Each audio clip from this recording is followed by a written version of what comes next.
Hi friends, இது Ramya from Wild Turmeric. இந்த வீடியோல அலோவேரா ஷாம்பு எப்படி செய்யறதுன்னு பார்க்கலாம். நான் யூசுவலா ஹோம்மேட் ரெசிபீஸ்ல ஃப்ரெஷ் அலோவேரா ஜெல் சேர்க்க மாட்டேன். ஏன்னா அடுத்த நாளே ஷாம்பு கெட்டுரும். ஆனா இந்த ரெசிபில சொல்லியிருக்கிற அப்படி ஃப்ரெஷ் அலோவேரா ஜெல்ல வெந்தயம் அப்புறம் பூந்தி கொட்டை கூட சேர்த்து கொதிக்க வச்சு யூஸ் பண்ணோம்னா அதோட ஷெல்ஃப் லைஃப் நல்லாவே அதிகரிக்குது. அப்புறம் இந்த ஷாம்பு கடைகள்ல கிடைக்கிற ஷாம்பு அளவுக்கு நுரைக்கலினாலும் முடிய நல்லாவே கிளீன் பண்ணும். அலோவேரா ஜெல்லுக்கு பல ஹேர் பெனிஃபிட்ஸ் உண்டு. எப்பேற்பட்ட வறண்ட முடியும் நல்லா சாஃப்டன் பண்ணும். இந்த ஷாம்பு யூஸ் பண்ணதுக்கு அப்புறம் முடிய தொட்டு பாத்தீங்கன்னா அப்படியே சாஃப்டா இருக்கும். அப்புறம் உங்களுக்கு ஹேர் ஃபால் ரொம்ப அதிகமா இருந்ததுன்னா இந்த ஷாம்புவை தொடர்ச்சியா யூஸ் பண்ணீங்கன்னா ஹேர் ஃபால் நல்லாவே கம்மியாயிட்டு வரும். இந்த ஷாம்பு செய்யறதுக்கு முடிஞ்ச அளவுக்கு அப்பவே எக்ஸ்ட்ராக்ட் பண்ண ஃப்ரெஷ் அலோவேரா ஜெல் யூஸ் பண்ணுங்க.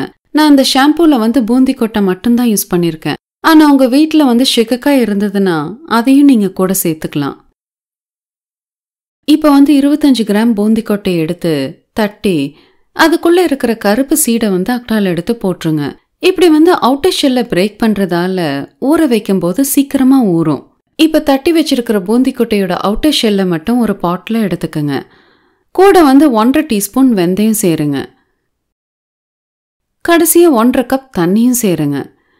இப்போ அந்த கலவையை 12 to 14 மணி நேரம் ஊற வைங்க. ஊற வைக்கிற டைம் ரொம்ப முக்கியம். இப்போ அலோவேரா ஜெல்ல எடுக்கிறதுக்கு ஒரு ஃப்ரெஷ் அலோவேரா லீஃபை கட் பண்ணி அது மேல இருக்கிற கிரீன் ஸ்லைமி ஜூஸ் போற அளவுக்கு கழுவிட்டு அதோட 2 பக்கம் இருக்கிற முள்ளை கட் பண்ணி எடுத்துருங்க.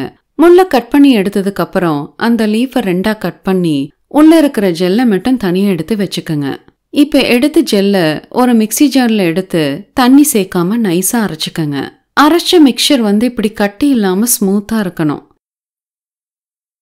அடுத்த நாள் காலையில பாத்தீங்கன்னா வெந்தயமும் பூந்தி கொட்டையும் நல்லா ஊறி இருக்கும். நான் சொல்லியிருக்கிற அப்படி 12 to 14 மணி நேரம் ஊற வச்சீங்கன்னா பூந்தி கொட்டையை கையில எடுத்து இப்படி தொட்டு பாத்தீங்கன்னா அப்படியே மசியும். அந்த அளவுக்கு நல்லா ஊறி இருக்கும். இப்ப அந்த கலவை கூட 30 to 50 கிராம் நம்ம அரைச்சு வச்சிருக்கிற அலோவேரா ஜூஸ் சேருங்க. உங்களுக்கு ரொம்ப ட்ரை ஹேரா இருந்ததுன்னா இன்னும் கொஞ்சம் அதிகமாவே அலோவேரா ஜூஸ் சேர்த்துக்கலாம். அலோவேரா ஜூஸ் சேர்த்ததுக்கு அப்புறம் எல்லா பொருட்களையும் கைகளால ஒரு தடவை மசிச்சுக்கங்க. நல்லா மசிச்சதுக்கு அப்புறம் லோ ஃப்ளேம்ல 10 நிமிஷம் கொதிக்க வைங்க. பூந்தி கொட்டையை சோக் பண்றது, மேஷ் பண்றது, அப்புறம் கொதிக்க வைக்கிறது இதெல்லாம் பண்ணும்போது பூந்தி கொட்டையில இருக்கிற நேச்சுரல் டிட்டர்ஜென்டான சாப்பனின் ரிலீஸ் ஆகும். நம்ம அந்த கலவையை லோ ஃப்ளேம்ல கொதிக்க வைக்கலினா சீக்கிரமா பொங்கிரும். அதனால மறக்காம லோ ஃப்ளேம்ல கொதிக்க வைங்க. 10 நிமிஷம் கொதிக்க வச்சதுக்கு அப்புறம் ஸ்விட்ச் ஆஃப் பண்ணி ஆற வச்சு அப்புறம் வடிகட்டிக்கங்க. இந்த ஷாம்பு 3 to 5 நாட்கள் ரூம் டெம்பரேச்சர்ல கெடாம இருக்கும். நீங்க சப்போஸ் ஷெல்ஃப் லைஃபை இன்னும் இன்க்ரீஸ் பண்ணணும்னு நினைச்சீங்கன்னா உடனடியே ஃப்ரிட்ஜ்ல ஸ்டோர் பண்ணுங்க. ஃப்ரிட்ஜ்ல ஸ்டோர் பண்ணீங்கன்னா ஆல்மோஸ்ட் 2 வீக்ஸ் வரை கெடாம இருக்கும். நான் இந்த ஷாம்புல எசென்ஷியல் ஆயில் சேர்க்கல. நீங்க ஆனா விருப்பப்பட்டீங்கன்னா சேர்த்துக்கலாம். ஹேர் க்ரோத்தை ப்ரமோட் பண்ணும் பெப்பர்மெண்ட் அல்லது ரோஸ்மெரி எசென்ஷியல் ஆயில் சேர்த்துக்கங்க. நல்லா வாசமா இருக்கும்.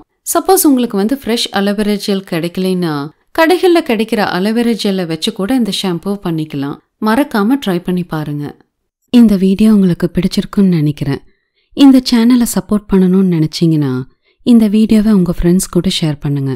நான் மூலிகைகளை பத்தி ரிசர்ச் பண்ணிட்டு இருக்கேன். வீடியோஸ் போஸ்ட் பண்ணாத நாட்கள்ல அரிய மூலிகைகளை பற்றி தெரிஞ்சுக்க விரும்புனீங்கன்னா நோட்டிஃபிகேஷன் பட்டன் அதாவது பெல் பட்டனை அழுத்துங்க. இந்த வீடியோ பார்த்ததுக்கு மிக்க நன்றி.